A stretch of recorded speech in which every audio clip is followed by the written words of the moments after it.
할렐루야. 오늘 아침에는 이 요셉에 대하여 묵상을 합니다. 우리 말씀 제목은 환경이라 이렇게 붙였는데, 이 요셉의 이야기처럼 막 드라마틱하고 또 참 정말 놀라운 성공, 정말 하나님의 역사를 보여주는 그런 이야기가 없습니다. 우리 사람이 살아가면서 우리가 딱 만나는 대상이 딱 세 가지예요. 첫째는 환경이 있습니다. 내가 처한 환경, 내 몸이 어떻다든가 또는 우리 집안이 어떻다든가 뭐 이런 환경이 있잖아요. 두 번째는 사람이 있습니다. 부모를 만나고 또 친구를 만나고 형제를 만나고 또 남편과 아내를 만나고 사람들이 있습니다. 그리고 그 모든 것을 우리에게 주신 하나님이 있습니다. 이 세 가지밖에 없어요. 그 세 가지 외에 딴 게 있습니까? 나라고 하는 존재가 만나는 그러한 것은 환경, 그리고 사람, 그리고 하나님. 이 세 문제만 잘 해결하면 우리의 인생이 아름답고 또 아주 영광되게 되는 거죠. 이 요셉은 바로 그 세 문제를 정말 하나님을 믿는 믿음으로 승리한 사람이죠. 그래서 이 요셉의 이야기가 굉장히 중요합니다. 왜냐하면 항상 이 사람들이 제일 먼저 괴로워하는 게 환경이에요. 요즘에 우리 한국의 이 젊은 사람들 사이에 그런 이야기가 많이 돈다고 하죠. 뭐 누구는 금수저로, 누구는 은수저로, 누구는 무슨 흙수저를 받고 태어났느냐. 태어날 때부터 어떤 환경에 태어났느냐. 이것 때문에 모든 게 결정된다. 여러분 그렇다고 생각하십니까? 절대 그렇지 않아요. 이 세상의 위대한 위인을 보면은 부잣집에서 편안하게 태어나서 그렇게 해서 훌륭한 사람이 된 사람은 거의 없습니다. 대부분 다 어떠냐? 대부분 다 어렵고 힘든 환경에 태어나서 그 환경을 극복하고 하나님의 영광을 나타냈지, 무슨 뭐 다 편안하고 잘 되고 뭐 우리 부자고 뭐 그런 사람 별로 없어요, 여러분. 인생이 그렇게 결정되는 게 아니에요. 또 하나는 우리 인생에게 주어진 환경이라든가 이런 것들은 여러분 어떻게 할 수가 없는 거예요, 그거는요. 그건 나에게 주어진 거예요. 거기서부터 시작하는 거예요. 어떤 사람이 예를 들어서 뭐 내가 지금 동양에서 태어났다. 어찌 할 거예요? 도로 어머니 뱃속에 들어갔다가 뭐 서양인으로 나올 수 있습니까? 나올 수 없어요. 그러니까 우리에게 주어진 환경은 딱 주어진 거예요. 거기서부터 어떤 사람은 이만큼, 어떤 사람은 이만큼, 어떤 사람은 빨강색, 어떤 사람은 노란색, 어떤 사람은 뭐 높이, 어떤 사람은 낮게, 어떤 환경에 주어졌든지 간에 우리의 인생은 하나님이 우리가 알 수 없는 섭리 가운데 주어진 그 조건, 그 환경, 거기에서부터 시작하는 거예요. 그러니까 주어진 것을 가지고 불평하거나 그 주어진 것을 가지고 비관할 필요가 없는 거예요. 왜냐하면 그렇게 해도 전혀 바뀌는 건 없기 때문에. 그러니까 이렇게 보면은 환경이라고 하는 문제를 놓고 우리가 인생을 살아갈 때 똑같은 환경, 때로는 고통스럽고 때로는 어렵고 힘든 환경이 많잖아요. 그런데 그 환경을 타고 가는 사람이 있고 환경에 끌려가는 사람이 있어요. 그 마치 말을 타고 가는 것과 같아. 말을 타고 가는데 어떤 사람은 말을 타고 즐기고 이게 말이 막 뛰지만 궁뎅이가 아프긴 하지만 하여간 이 말을 타고 그 말을 조종하면서 가는 사람이 있고, 어떤 사람은 똑같이 가긴 가는데 인생이라는 게 안 갈 수는 없잖아요. 가긴 가는데 끌려가는 거야. 그냥 만신창이가 돼가지고 괴로워하면서. 어떠한 환경에서 우리가 태어났든지 인생의 말을 타고 가는, 하나님의 인도함에 따라서 인생의 말을 타고 가는 저와 여러분 되시기를 주의 이름으로 축원합니다. 사람들이 보통 그렇지 않아요. 이 요셉을 보세요, 여러분. 요셉과 같은 그러한 상황을 만나는 사람이 뭐 영화 같은 데는 나오긴 하지만 정말 그렇게 많지 않습니다. 정말 호야호야 집에서 11번째 아들로 아버지가 제일 귀여워하고 다른 아들보다도 더 그 아들을 귀여워해서 채색 옷을 입히고, 여러분이 성경에 나오는 채색 옷이라는 것은 요즘으로 치면 무슨 뭐 프라다라든가 뭐 그런 거예요. 그 당시에는 그렇게 염색이 발달될 때가 아니니까 그냥 다 누런 옷이라든가 이런 거 입고 다닐 때인데, 그걸 이렇게 빨랑빨랑 이런 걸 해줬다는 것은 엄청나게 아버지가 사랑했다는 거죠. 그런 사랑을 받고 자라다가 갑자기 자기 형들에게 배신을 당해가지고 노예로 팔려서 끌려가서 다 뻘거벗고 째치게 맞으면서 지금 던져주는 밥을 주워 먹는 그런 노예가 된 거예요, 여러분. 얼마나 황당합니까? 이런 황당한 상황을 만나면 뭐 이렇게 만났던가 저렇게 만났던가 요셉이 내가 딱 됐다 한번 여러분 상상해 보세요. 아침에 요셉이 보통 사람들이 요셉과 같은 경우를 만나면 하는 세 가지 반응이 있습니다. 보통 첫째 경우가 보통 한 80%의 사람이 그러는데 어떻게 하느냐, 매일같이 탄식하고 사는 거예요. 울면서 아이고 내 팔자야, 내가 어쩌다가 이렇게 됐노, 내가 정말 우리 아버지랑 같이 있으면 좋았을 텐데 그냥 노예로 째찍 맞으면서 일하다가 쉬는 시간에는 다 벽에 앉아갖고 북쪽 하늘 바라보면서 아버지 보고 싶어요, 맨날 울면서 사는 그런 사람이 있어요. 여러분 딱 어떤 경우를 만나든지 우리 성도님들을 상담해 보면 매일같이 그냥 비통해서 매일같이 나는 왜 이렇게 아픈 거, 나는 왜 이렇게 어려운 거, 그러면서 사는 사람들이. 두 번째, 아주 자기 의지가 있고 막 그런 사람은 어떻게 하느냐, 일을 가면서 합니다. 내가 어떻게 했는지 살아 도망가가지고 내가 이놈들 다 죽여버린다 내가 하면서 그냥 아주 그냥 의지가 있고 그런 사람들은 막 분노의 칼을 갈면서 내가 했는지 내가 하면서, 이 분노도 에너지예요 여러분. 에너지를 막 불태우면서 막 노예 생활을 하면서도 빠져나올 구멍을 찾고 그렇게 일을 하면서 몽테크리스토 백작처럼 사는 사람이 있죠. 그리고 한 몇 퍼센트 사람들은 이것도 저것도 다 안 되고 절망적이니까 그냥 물에 가서 퐁당 빠져 죽어버립니다. 사람들이 다 살아가는 게 오늘 세상을 보세요. 그런데 요셉은 그 당시에 이 잡혀갈 때 17살이었거든요.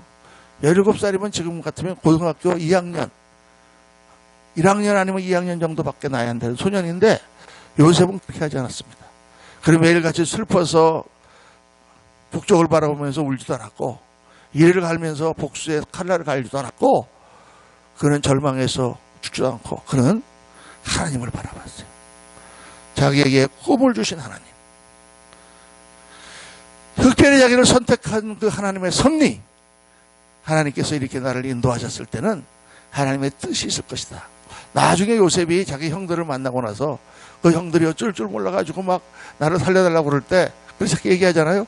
형님들 걱정하지 마세요. 형님들, 나를 형들로 하여금 팔게 하신 것은 하나님께서 미리 나를 이 애굽 땅에 보내서 우리가 흉년을 만날 때 다 죽지 않도록 예비하신 것입니다. 여러분, 이게 예정을 믿는 믿음이에요.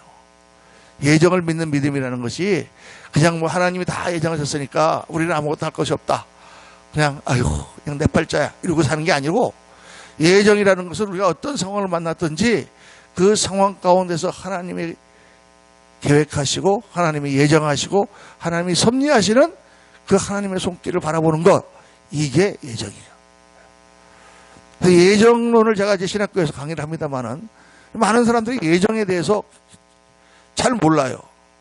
왜냐하면 뭐 하나님께서 모든 거 다 정해놨다, 천국 갈 사람 지옥 갈 사람 다 정해놨다, 그러면 뭐 우리가 할 일이 뭔가 뭐 이거 갖고 맨날 생각하는데, 여러분 예정은 하나님이 그런 거 생각하라고 우리한테 주신 게 아니라 딱 두 가지입니다. 첫째는 아무리 내가 잘나고 아무리 내가 성공하고 아무리 똑똑해도 다 하나님께서 예정하시고 예비하셔서 우리에게 주신 것이므로 교만하지 말고 겸손하라.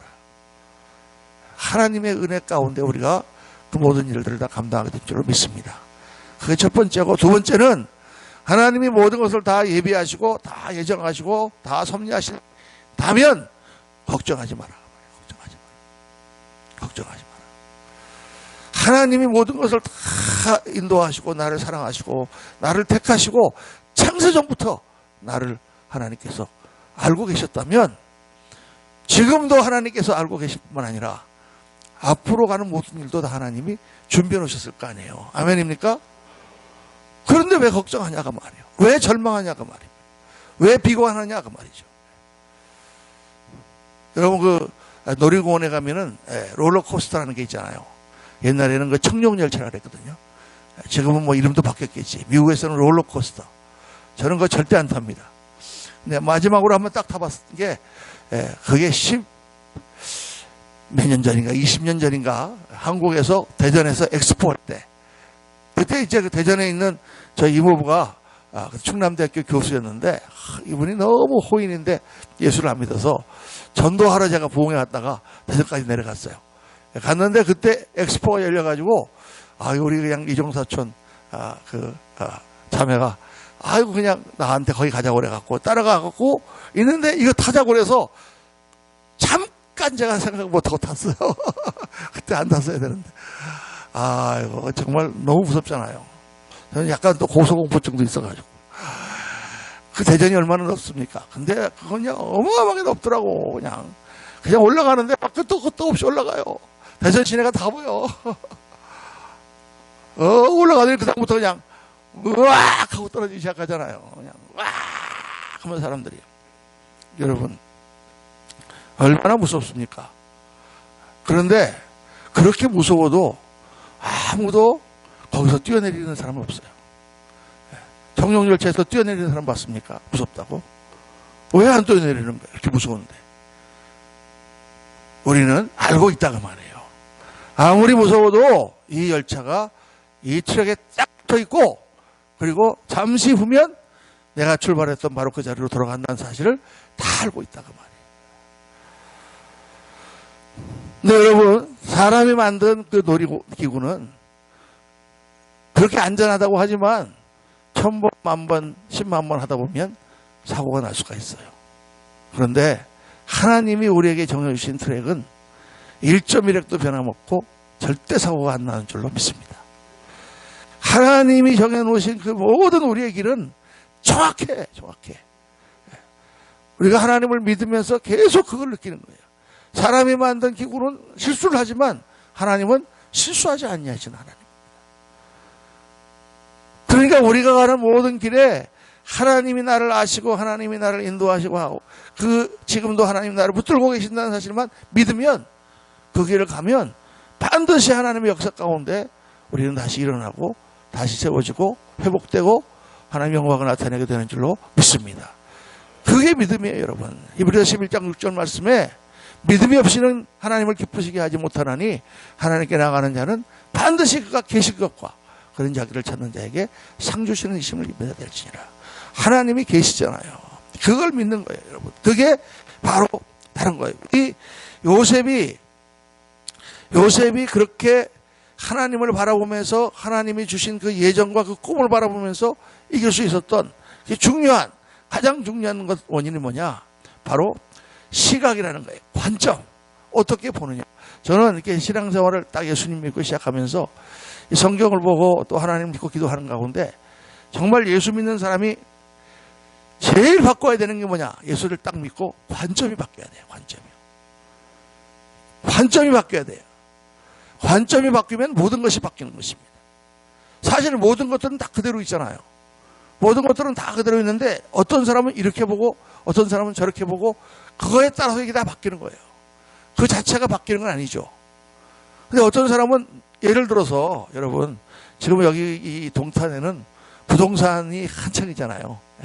그냥 다 사람들이 뭐 물건을 사고 안 사고 뭐 이거 살면은 뭐 나중에 피가 얼마 붙는다.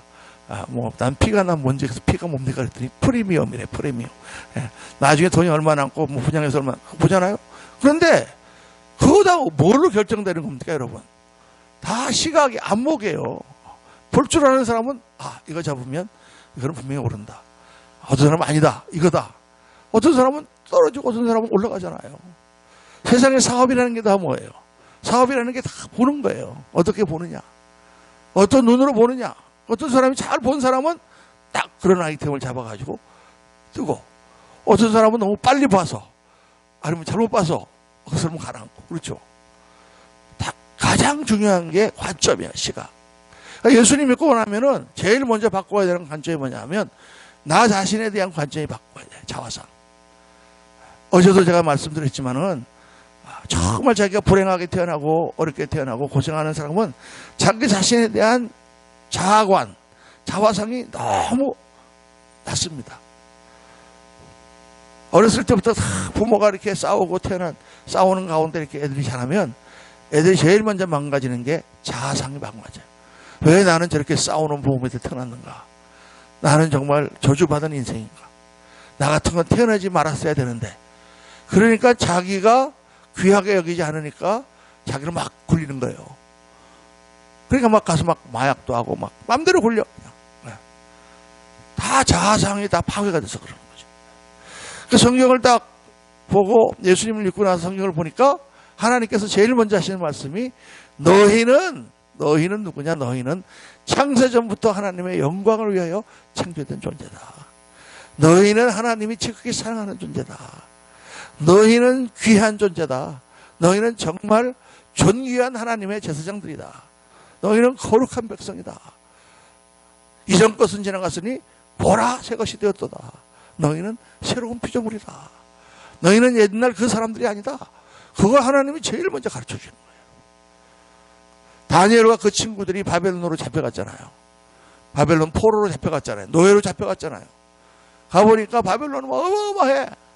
자기들이 살았던 그 유대 땅하고는 비교도 할 수 없어. 얼마나 눌리겠어요. 그렇게 눌리는데 이 소년들이 또 왕궁으로 또 발탁돼 갖고 갔어. 무시무시해. 임금님 사시는 곳이. 그런데 얘들을 키우기 위해서 막 제사 지냈던 음식 같은 걸 막 먹으면서 이거 먹어라 막 그러는데 다니엘과 그 소년들이 딱 얘기하잖아요. 우리가 안 먹겠습니다. 우리는 하나님의 백성들입니다. 우리가 정말 원하시는 게 뭡니까? 우리가 더 아름답고 깨끗하고 그런 사람들이 되기를 원하지 않습니까? 그렇다면 한번 한 보름 동안 시험해 보십시오. 우리가 채식만 딱 하고 우리가 할 테니까 다른 사람들하고 한번 비교해 보십시오. 다 하잖아요, 여러분. 이 다니엘과 그 소년들은 어렸지만 분명한 자아관이 있었다고 말해요. 자아성이 분명했습니다. 우리는 하나님의 백성들이다. 우리는 하나님께서 모든 것을 주관하시는 것을 믿는다. 하나님은 나의 심판자다. 다니엘이라는 뜻이 바로 하나님은 나의 심판자라는 뜻이에요, 여러분. 할렐루야. 그거부터 바뀌는 거예요. 그거부터 바뀌면서 모든 관점이 바뀌는 거예요, 우리가. 관점의 문제예요. 그러니까 예수님을 보면 예수님께서는 제자들을 뽑으실 때 12제자를 밤새 기도하고 뽑으셨잖아요. 뽑으실 때 예수님은 딱 제자를 보면서 그 제자들의 좋은 점을 보세요. 저는 그 성경을 볼 때마다 정말 예수님 대단하시다. 물론 대단하시죠. 하나님의 아들이신데. 근데 예수님으로부터 배울 것 중에 목회자로서 제일 중요한 게 그거라고 봐요. 사람은 다 장점이 있고 단점이 있고 남들이 보기에는 어떻게 보고 세상 사람들은 이렇게 저렇게 할 수가 있는데 예수님은 딱 우리를 보시면서 그 사람이 정말 좋은 점을 딱 보시는 거예요. 야, 너는 개바야, 반석이야. 그 마음에 그런 마음이 있는 걸 딱 보세요. 그래서 딱 그를 발탁한다고 말해요. 그 사람이 쓰임 받는 거예요. 단점이 많죠. 뭐 예수님 따라가겠다고 막 죽겠다 그랬다가 또 배반도 하고 막 왔다 갔다 하고 성격도 막 그러고 우레의 아들이라 요한이나 야고보는 성격도 막 그런 사람들이 다 사랑의 사도로 변하는 거예요. 그 사람의 그 좋은 점, 정말 하나님이 기뻐하시는 점을 딱 본다고 말이에요, 예수님은. 근데 하나님이 그렇게 우리를 보시고 우리를 부르신 줄로 믿습니다. 그 관점이에요, 여러분. 그게 바뀌어야 돼요, 예수님 성경 보면서. 근데 오늘 우리가 이 환경, 특히 환경이라는 이 문제를 우리가 볼 때에 어떻게 보아야 되느냐? 하나님의 관점으로 보는 것을 연습해야 돼요. 기도라는 게 뭡니까? 기도라는 게 하나님의 관점으로 나를 끌어올리는 거예요. 하나님의 관점 어디서 보느냐? 저 위에서 보는 거예요. 우리는 이 밑바닥에서 보고 있는 거예요. 밑바닥에서 보니까 어디로 가는지 알 수가 없어. 갈 길을 몰라. 뭐 이리 가다 보니까 막히고 저리 가다 보니 막히고 우왕좌왕 하는데 조금만 높이 올라가서 보면 다 보여. 여러분 산에서 길을 잃었을 때 옛날에 뭐 그런 얘기 나오잖아요. 산에 나무 위에 올라가고 나무에서 이렇게 보니까 다 보여. 아 저기가 아니고 저기 집이 하나 있네. 불빛이 반짝이네. 그쪽으로 가보자. 기도라는 것은 영어로 얘기하면 lift our, elevate our perspective. 우리의 눈을 높이는 거예요. 위로. 그러니까 기도 가운데 처음에는 하나님 왜 그렇습니까? 주여 도와주세요 하고 계속 기도하고 보면 믿음이 생기잖아요. 믿음이 생기면 하나님께서 우리의 눈을 쫙 높여주세요. 그리고 보니까 하나님께서 다 이거 알고 계시는구나. 하나님께서 다 주관하고 계시는구나. 그리고 위로 올라가 보니까 위에 올라가 보니까 다 보여. 가다가 보니까 요거 막히는 게 있는데 이렇게 돌아가면 되네. 다 보여요, 여러분. 어려움과 고난을 당해도 이게 하나님께서 우리를 훈련하시는 거네. 그럼 다 보여. 그러면 그 자신감을 가지고 나갈 수가 있는 거예요, 여러분. 제가 처음 예수님을 믿고 이제 신앙생활을 막 하다가 이제 신학교 가겠다. 그러니까 우리 집사람이 막 굉장히 반대를 했습니다. 그렇게 뭐 하다가 어쨌든 간에 하여간 뭐 그냥 그래서 이제 미국에서 돈을 벌어보려고 뭐 택시도 하고 뭐 배낭불로 다 했는데 뭐 되질 않아요. 그냥 뭐 하여간 다 망했어. 그래가지고 맨 이제 결국 이 사람이 우리 집사람이 뭐 이제 시간이 짧으니까 개인 얘기를 짧게 하면 그냥 당신 신학 가라. 못 견디겠다. 그냥 갈라면 가라. 이렇게 그냥 기뻐서 가는 게 아니라 갈라면 가라. 이렇게 허락해 내렸어요. 그래가지고 이제 전부 은행에 있는 돈을 다 모아보니까 딱 800불이 있는 거야. 800불 딱 남았어. 800불이면 80만 원. 그게 우리 전 재산이에요. 그래서 이제 갔어요. 신학교를 가가지고 등록을 하러 갔더니 신학교를 등록하려면 8월 한 달 동안 매일같이 나가는 인텐시브 코스를 해가지고 헬라어를 배워야 돼요. 헬라어를 배워야 그 다음에 우리가 입학이 되는 거야. 9월 달부터. 헬라어를 못 배우면 입학 자체가 안 돼. 그래서 8월 달에 헬라어를 등록하러 가려고 헬라어가 이게 등록금이 얼마니까 그러니까 800불이야. 그래서 800불을 냈어요. 얼마 남았을까요? 땡! 전화 한 번 안 남았지. 그리고 이제 집사람이 피아노 레슨을 하니까 거기 뭐 이제 30불도 벌어오고 40불도 벌어오고 하면 그거 갖고 사는 거예요. 그리고 이제 그냥 하루하루 하나님만 바라보고 사는 거예요. 그냥 돈 좀 갖고 먹고서 이제 휘발유 값 쓰고 그러면서 이제 학교로 왔다 갔다 매일같이. 그런데 막 그렇게 막 고민하고 막 그러다가 다 모든 걸 내려놓고 신학교를 가니까 너무 좋아요. 신학교 아침에 가서 아침 8시부터 12시까지 공부하면은 막 너무 좋고 신학교 분위기가 좋고 교수님들이 천사 같고 그 끝나고 이제 거기 기도방 있어요. 기도실 탑 밑에 그 거기 들어가서 막 기도하면 막 하나님께서 막 가까이 있는 것 같고 너무 좋아. 그리고 이제 다 마치고 도서관 갔다가 집으로 저녁 때 내려오면은 뭐 그 뉴욕이라는 데가 뭐 내려가자마자 막 빵빵거리고 뭐 사람들이 서울 가고 똑같은 데잖아요. 이건 다시 지옥으로 내려오는 것 같아. 그 매일 천당 갔다가 지옥 갔다가 천당 갔다가 지옥 갔다가 그러고 있는데 이제 한 주가 지나요, 2주가 지나요, 3주가 지나요, 4주가 지나면은 우리 아랫집에 있는 그 주인이 있는데 월세를 내야 되는 거예요. 월세가 그 당시 얼마냐면 680불이었거든요. 지금 돈으로 치면 한 75만 원쯤 되는데 돈이었어요. 그게 뭐 괜찮겠지 그러고 있는데 하루하루가 지나가는데 돈이 여기 떨어지겠어요, 여러분? 안 떨어지잖아요. 줄 사람이 없잖아요. 근데 이제 다음 주면은 돈을 내야 되는 거야. 그러니까 어떡하나. 그날도 이제 가서 기도하면서 하나님께서 채워주실 줄로 믿습니다. 도와주실 줄로 믿습니다. 기도하고. 이제 수요일 날인데 수요일 날 저녁에 내려갔어요. 내려가서 집사람이 이제 밥을 차려주길래 밥을 먹다가 근데 이제 우리 집사람이 제가 신학교를 딱 들어가고 나니까 그전에는 뭐 신학교 문제 때문에 맨날 싸우고 그랬는데 신학교 딱 들어가고 나니까 딱 포기했어요.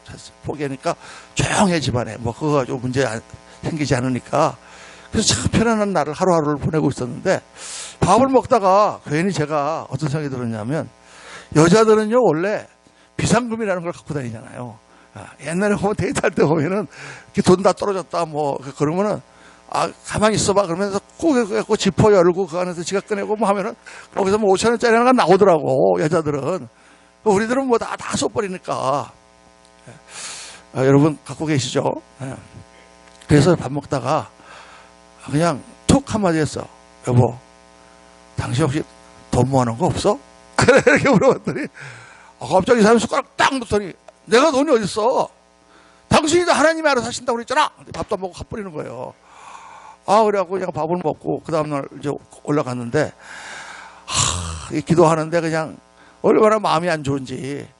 아니 뭐 돈 없는 것도 돈 없는 거지만 집사람이 그동안에 한 2달 그냥 정말 조용하게 스트레스도 안 받고 살았는데 잠자는 사자의 코털을 건드렸어 내가. 오늘 또 종일 볶이고 또 그것 때문에 씩씩거리고 있겠구나. 그리고 이제 기도를 마치고 저녁 때 딱 내려갔는데 목요일 날이에요. 띵동 하고 누르니까 집사님 나왔어. 근데 집사님 얼굴이 환해. 이상하다. 이거 해가 서쪽에서 떴나. 이게 더 불안한 거야. 왜 이 사람이 환하지? 그랬더니 여보 오늘 LA에서 목사님 주보가 왔는데 한번 봐봐. 목사님, 제가 이렇게 은혜 받은 목사님이 LA에 있는데 그분이 그 교회에서 이렇게 테이프하고 주보를 매주 보내줘요. 이렇게 믿는 자들에게. 그리고 그 주보가 이렇게 큰 주보인데 그 주보 앞에는 뭐 전면에는 순서, 예배 순서가 있고 딱 하나 넘기면 목사님 설교가 딱 되어 있는 거예요. 근데 그날 설교가 제목이 뭐냐? 감사하라. 그런데 첫 번째 문장이요. 이렇게 돼 있어요, 여러분. 당신의 기도가 응답받고 있지 않습니까? 그것은 당신이 감사하지 않기 때문입니다. 딱 그렇게 돼. 저 문장을 딱 보는 순간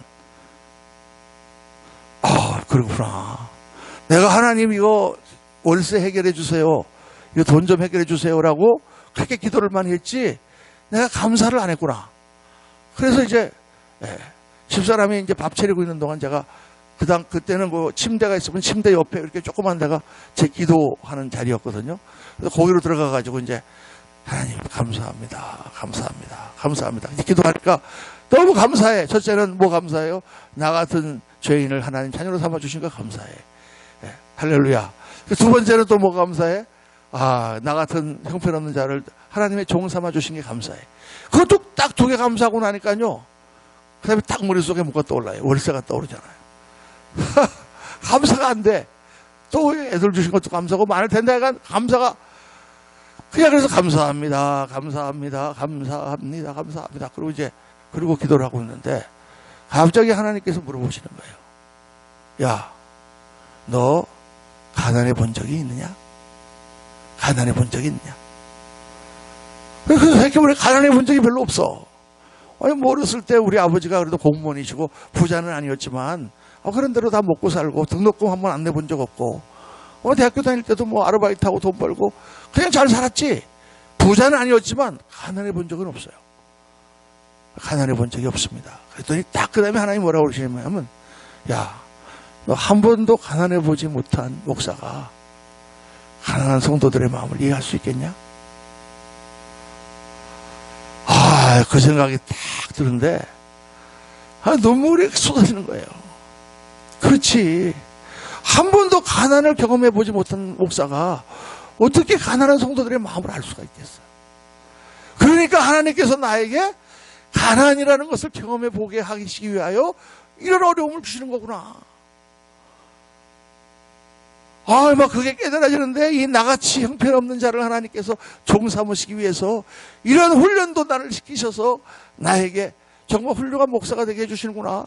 막 눈물이 막 쏟아지는 거예요. 할렐루야. 감사합니다. 감사합니다. 그냥 30분을 넘게 울면서 감사합니다.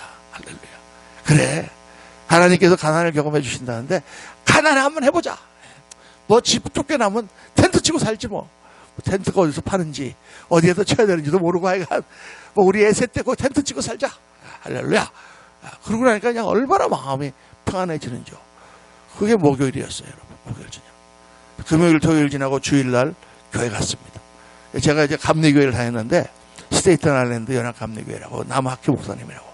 그날따라 제가 이제 뭐 주일학교 중등부 부장이고 이제 뭐 교사고 막 그러니까 뭐 집사람은 반주하지 뭐 이제 또 하고 다 끝나고 다 밥 먹고 이제 집에 가려고 그러는데 갑자기 목사 나오더니 문집사이라 문집사이라 나를 불러요.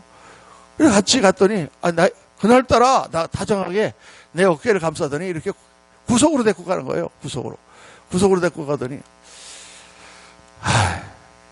이번에 문집사님 신학교 가셨는데 그동안 너무 교회 봉사도 많이 하고 교회에서 사실 등록금을 다 내줘야 되는데 교회 재정이 그렇지 못해서 미안한데 조금 지난주에 당회에서 장학금을 주기로 했다. 그러면서 1,000불짜리 체크를 딱 주시는 거예요. 할렐루야. 1,000불이면 100만 원. 그래서 680불 그거 내고 11조 100불 내고 그래도 또 200불 남잖아. 20만 원이. 그냥 딱 그렇게 감사기도 했는데 이틀도 안 돼서 딱 응답이 온 거예요. 할렐루야. 그래서 딱 냈어요. 그 다음 주에 무슨 일이 있었냐면 우리 고등학교 동창들 모이는 모임이 있었어요. 그래서 거기 한 10명인가 이제 우리 같은 동기들 모여가지고 같이 이제 이렇게 뭐 얘기도 하고 그러는데 어떤 친구 하나가 야, 너 요새 어렵지? 그런데 내가 어떤 분을 아는데 그분이 한국의 대전에서 도자기 공장을 하는 그런 권사님인데 지금 미국에다 그 도자기 반상 세트를 팔려고 갖고 왔다는 거예요. 그런데 이걸 한번 팔아보래. 하얀 백도자기인데 그 백도자기에 포도가 그림이 이렇게 다 돼 있는 그런 도자기 세트예요. 그런데 뭐 밥그릇 있고 국그릇 있고 그다음에 뭐 종지 있고 해가지고 그 안에 뭐 한 30개 정도 그릇이 들은 이런 박스인데 그 박스 하나 팔면은 뭐 그 당시 돈으로 한 300불, 지금 같으면 35만 원. 그런데 그거 하나를 팔면 뭐 몇 퍼센트 우리한테 커미션을 준다 그래. 그래서 카다로그 하나하고 샘플 하나를 주는 거예요. 야, 그래서 누가 이거를 살까? 이렇게 비싼 걸. 그때 우리 형편으로는 뭐 너무 비싸니까 그게. 그리고 그걸 받아갖고 왔어요. 그리고 집사람이 이게 교회 집사람한테 전화 걸었는데 전화 거는 사람마다 다 샀겠다는 거야. 할렐루야. 아마도 내 생각에는 그냥 문 집사가 이제 신학교 간다고 그러고 고생하니까 도와주려고 그랬던 것 같기도 해요. 어떤 사람 2개 사겠대. 자기 식구가 많으니까. 그래가지고 한 2주 만에 거의 30개를 파는 거예요. 할렐루야. 그 다음부터 하나님께서 그냥 이리 채워주시고 저리 채워주시는데 어디서 들어오는지 다 들어와서 신학교 3년을 정말 저희가 제일 부자로 살았습니다. 미국 학생들도 얼마나 가난한지요. 밥을 못 먹어요. 그래서 주말이 되면 주일날 저녁이 되면 그 옆에 있는 슈퍼마켓을 갑니다. 그러면은 그 지배인들이 깡통들하고 그런 것 중에서 날짜 지난 거 있잖아요. 그거 팔면 걸리거든요. 그러니까 그걸 다 모아갖고 박스에 넣어가지고 신학교를 줘. 그러면 그 학생들이 그거를 이 현관에다가 다 갖다 놓으면 뭐 거기는 뭐 햄도 있고 또 거기는 무슨 뭐 옥수수도 있고 그 미국 애들이 다 그거 주워 가서 먹고 그래요. 미국 애들도 그렇게 가난하게 살았는데 우리 집은 항상 맛있는 거 먹고 할렐루야. 애들 잘 키우고. 그래서 신학교를 다 졸업했어요. 근데 나중에 제가 이제 개척교회를 하면서 정말 하나님께서 왜 그런 훈련을 시켰는가. 너무 가난하고 어려운 사람들하고 같이 목회를 하다 보니까 너무 교회가 어렵잖아요. 또 이 임대료가 많이 나가는 그런 걸 얻어가지고 정말 고생을 하고 그랬는데 그렇게 경제적으로 어려운 일이 많아도 걱정이 안 돼. 그 훈련을 한번 겪고 나니까. 할렐루야. 이 하나님의 훈련이라는 건요, 한번 겪고 나면 강한 믿음이 생겨요. 정말 그 훈련, 욥기에 그런 말씀이 나오잖아요. 나의 가는 길을 오직 그가 아시나니 그가 나를 단련하시는 후에는 내가 정금같이 나오리라. 정금같이 나오는 거야. 걱정이 안 돼요. 그러니까 그 어려운 걸 다 뚫고 그렇게 교회를 세우고 일을 할 수가 있는 거죠. 여러분, 그때 하나님께서 주신 은혜가 뭐냐? 하나님이 나를 어떻게 지금 사용하고 계시는 것을 보여주는 거예요. 그 자리로 딱 올라가니까 아이고, 이 감사한 일이더라니까. 이 걱정할 일이 아니야. 그 다음에도 이제 목회를 하다가 어려운 일이 생기지 않습니까? 꼭 무슨 좋은 일이 생기면 그 전에 사탄 마귀가 먼저 역사를 해요. 그게 어려운 일이 생겨요. 그래서 그 어려운 일을 믿음으로 딱 기도하면서 극복을 하고 나면 반드시 좋은 결과가 있어요. 마치 터널을 지나는 것처럼. 터널을 지날 때는 깜깜하잖아요. 여러분, 깜깜할 때, 동굴을 헤맬 때 두 가지 고민이 항상 있는 거예요. 첫째는 언제 이 어두움이 끝날까? 언제 끝날까? 그런데 그거보다 더 어려운 게 뭔지 아세요? 이리로 가는 게 맞는 길인가? 이게 더 어려워요. 이게 뭐 동굴이니까 뭐 그렇죠. 그런데 예수 믿는 사람들은 두 번째 거는 확실하잖아요. 하나님 믿고 가는 거 아니에요. 할렐루야. 가보면 끝이 나와요. 반드시 나오게 돼 있어. 뻑 하면서 끝이 보인다 그 말이에요. 그 터널을 뚫고 나고 나면 강한 힘이 생겨요. 믿음에. 하나님께 단련하셔서 여러분 어려움이 있고 힘든 일이 있어도 절대 낭망하지 마세요. 하나님을 바라보고 기도하세요. 하나님께서 그 과정을 통하여 나를 변화시키시고 또 길을 여시고 또 새로운 길을 보여주시고 역사하시는 줄로 믿습니다. 전 지금까지 예수 믿고 40년 그렇게 살아왔어요. 뭐 한 번도 돈 모아본 적도 없고 뭐 거의 뭐 매일 은행 잔고는 달랑달랑 몇십만 원 있어도 한 번도 걱정하지 않고 한 번도 하나님이 안 채워주신 적이 없이 지금까지 살았어요. 할렐루야. 지금 한국 와서도 그렇잖아요. 얼마나 감사합니까? 그러니까 그러니까 눈을 높여주는 거예요. 하나님께서 위에서 보는 거예요. 하나님의 시각이란 뭐냐? 위에서 보는 거다. 기도를 많이 할수록 더 위로. 위에 올라가서 보면 다 아름다워 보여요. 그 더럽고 추하고 그런 게 하나도 안 보여. 다 덮어주셔. 그러니까 두 번째는 뭐냐? 은혜의 눈으로 보는 것입니다. 예수 믿는 사람들은 하나님의 은혜를 많이 받으니까 은혜가 내 가슴에 차고 넘쳐. 그 은혜의 눈으로 모든 것을 보는 거예요. 그것을 연습하는 거예요. 기도가 왜 기도합니까? 기도하면서 우리의 눈을 바꾸는 거예요. 어떻게 바꾸느냐? 은혜의 눈으로 바꾸는 거예요. 믿음의 눈으로. 믿음의 눈으로 보면 다 괜찮아. 그런데 세상적인 눈으로 보면 힘들어. 근데 믿음의 눈으로 보면 다 돼요. 우리 주위에 있는 여러 가지 환경이라든가 사람이라든가 그 사람이 속썩여. 원수, 평생 원수. 근데 그 사람이 바뀝니까? 안 바뀌어요, 여러분. 절대 안 바뀌어요. 그 뭘 바꿔야 되느냐? 그 사람을 바꾸는 게 아니라 내가 바뀌어야 돼. 내가. 내 눈이 바뀌면 다 바뀌어요. 할렐루야. 제가 목회를 해보니까 그렇더라니까요. 성도들이요, 안 바뀌어요. 안 바뀌어요. 그렇게 설교하고, 그렇게 하고. 한 번은, 우리 이제 교회가 하도 초신자들이 오르니까요, 담배들을 못 끊어요. 담배들을 못 끊어가지고, 이제 예배 왔을 때도 이렇게 보면은, 어떻게 집사님들이 사라져. 그러면 사라지면 담배 피는 거야. 근데, 이렇게 제가 이제, 그냥 예배당 아니면 있어야 되는데, 어쩌다가 또 차에 뭐 가지러 갈 길 있잖아요. 그래갖고 이제 교회를 나와가지고, 이렇게 코너를, 차를 가려고 획 돌면, 집사님들이 셋이 담배 피우고 있다가, 목소리 본다고 이렇게 그거도 새로 들어온 성도 또 데리고 가가지고 같이 보고 있어. 그냥 그날 내가 하도 열받아가지고, 그 다음 주에 내가 막 야단쳤습니다. 아니, 고등학생도 아니고, 나도 옛날에 담배 두 갑씩 피웠다. 근데, 아니, 꼭 교회 올 때 남자가, 그거, 기껏 해봐야 교회에 있는 시간이 2시간에서 3시간인데, 그거 못 참어? 집에 가서 피워, 집에 가서. 막 그렇게 야단쳤어요. 아니, 교회 와갖고, 그거 몇 시간 못 참고, 그 뒤에 돌아가갖고, 목사님 오니까 막 주머니 집어넣고 손 뒤고, 창피하지도 않냐 말이야. 이게 무슨 고등학교 때 화장실 담배 피는 것도 아니고, 막 내가 야단쳤어요. 다음부터 우리 집사님들 중에서 담배 피는 사람 보면 내가 징계합니다! 막 야단쳤어요. 그런데 그 다음 주에, 여름이니까 이제 다 난방을 이렇게 입고 다니잖아요, 난방을.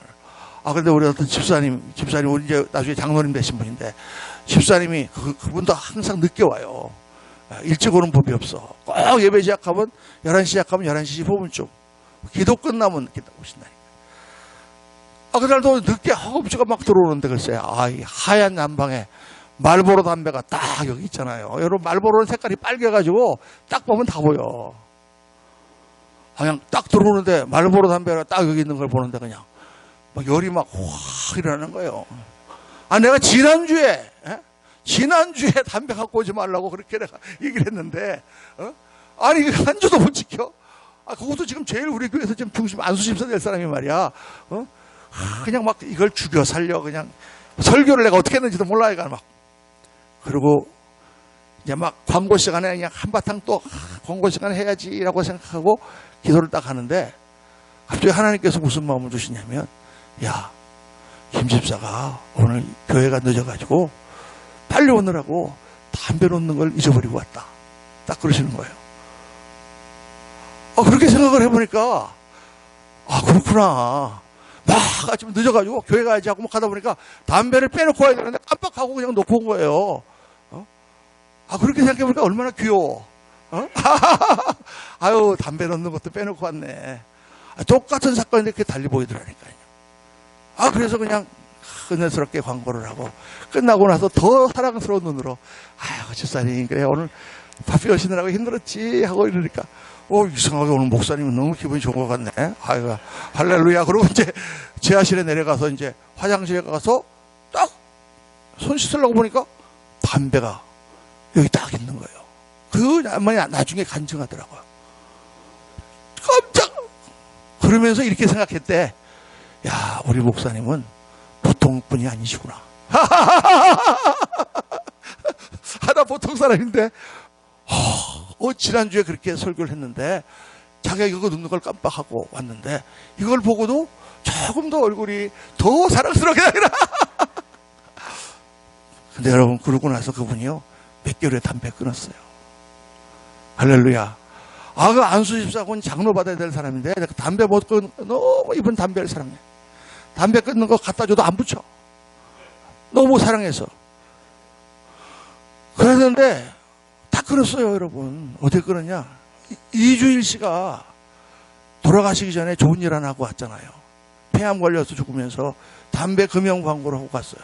여러분 저처럼 되지 마시고 담배 끊으세요 하고 돌아가셨어. 그분이 그걸 봤어요. 이분이 어느 날 그걸 보고 충격을 받았는데 딸이 그날따라 편지를 딱 썼대. 아빠한테. 아빠 건강에 좋지 않으니까 담배 끊으라고. 그걸 보고 이분이 딱 결심해가지고 제가 그 가게로 갔더니 신방을 갔더니 목사님 탁 얼굴을 네 그랬더니 제가요 담배 끊은 지 지금 보름 됐습니다. 그 할렐루야. 그 좋아한 다음에 싹 끊었어요. 그래 제가 깨달은 거예요. 야단친다고 성도가 변하는 게 아니구나. 누가 변해야 돼? 내가 변해야 되는구나. 내가. 할렐루야. 내가 변하면 돼요. 옛날 얘기를 하나 하고 오늘 아침 말씀 마치겠습니다. 옛날 호랑이가 담배 피던 시대에 어떤 나라가 있었는데 그 나라는요 신발이 없었어요. 그래갖고 다 맨발로 다니는 나라가 있었대요. 다녔는데 애기엄님은 이제 왕궁에는 다 카페트가 깔려 있는 거예요. 그러니까 푹신푹신하지. 그래 신발이 없어도 괜찮아. 그렇게 살았는데 어느 날 임금님이 이렇게 보는데 이제 바깥에 있는 백성들의 삶을 한번 구경하고 싶은 거예요.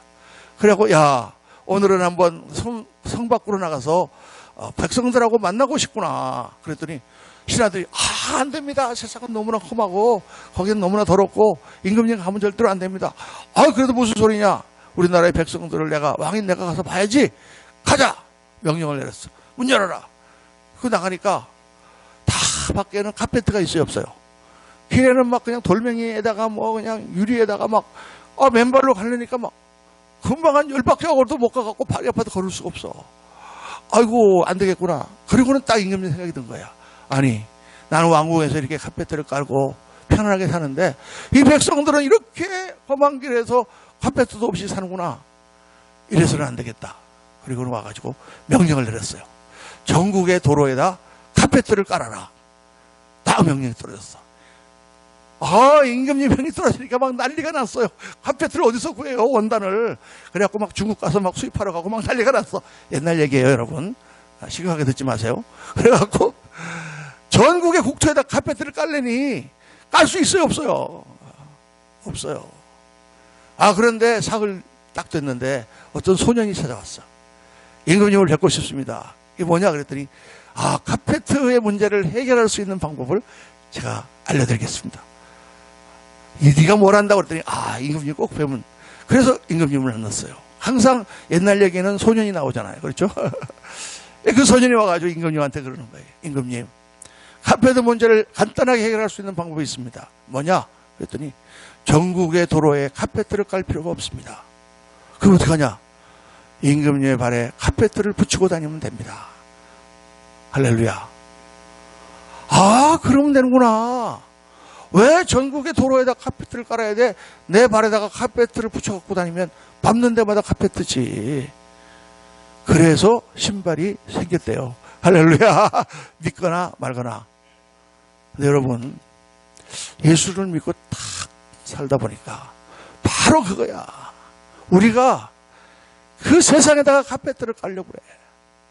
안 되는 거기다가 카페트를 깔려고 하니 깔아집니까? 깔아도 한이 없지. 그 변하지 않는 그 사람한테 카페트를 깔으려고 그래. 맨날 잔소리하고 맨날 싸우고 변합니까? 안 변해요 여러분. 어디 카페트를 깔아야 돼요? 내 마음에 카페트를 깔아야 돼. 할렐루야. 내 마음에 조단을 깔고 그런 유행가가 아니라 내 마음에 카페트를 깔면 밟는 곳마다 다 푹신푹신해. 내 마음에 하나님의 은혜가 차 있으면 만나는 사람마다 다 사랑스럽고 모든 일을 만나도 다 믿음으로 이겨낼 수가 있어. 세상의 문제가 아니라 내 마음의 문제인 거예요. 오늘 우리가 이 요셉의 이야기를 보면서 환경, 사람, 우리가 닥치는 모든 것 가운데 하나님 내 마음의 은혜에 햇볕을 깔아주옵소서. 내 눈을 사랑의 눈으로 덮어주옵소서. 그리고 나가면 세상이 변하기 시작합니다. 환경이 변화되기 시작합니다. 하나님이 길을 열어주시고 그 사람이 변화되고 엄청난 역사들이 일어나기 시작합니다. 오늘 요셉을 보면서 우리의 눈을 하나님의 눈으로 올려주시고 우리의 마음을 은혜의 마음으로 하나님 채워주옵소서. 기도하시는 저와 여러분 되시기를 예수님으로 축원합니다. 자, 우리 이 시간에 같이 한번 기도합시다. 우리 아침 시간 오늘은 기도 안 하고 나가서 식사하고 가겠지만은 시간 한 20분 동안 기도할 때 하나님 정말 지금까지 내가 고민하고 괴로워했던 문제들이 무엇입니까? 그 사람 때문에 그 환경 때문에 지금 처한 어려움 때문에 정말 힘들고 때로는 분노가 일어나고 때로는 자포자기가 되고 낙담되고 그럴 때가 많지 않습니까? 하나님 제 눈을 높여주시고 제 시각을 바꿔주시고 제 마음에 은혜의 카페트를 깔아주옵소서. 우리 이 시간 다 같이 통속으로 같이 기도하겠습니다.